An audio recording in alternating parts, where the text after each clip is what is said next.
यो रात माटोको यो ट्रान्सफर्मरमा समस्या, एउटा फेन्जा लाइन नगएको कारणले अब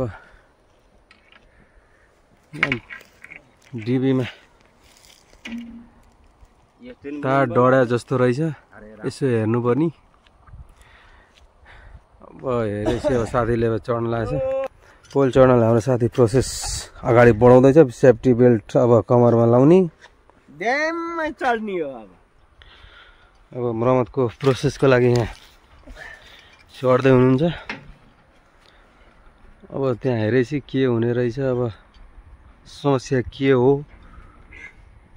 हेर्नको लागि अब उक्लिँदै हुनुहुन्छ पोलमा।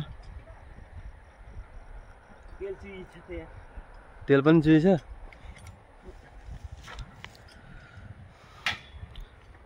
हेर्नुहोस् है, अब राम्ररी के भएको रहेछ। तार सार पनि डढा जस्तो छ। यहाँ गुड पनि लागेको रहेछ त्यो डिबीमा। के हो कसो यसो हेर्नु ल। मर्मत प्रोसेस अब गर्ने हो। ल हस्, धन्यवाद।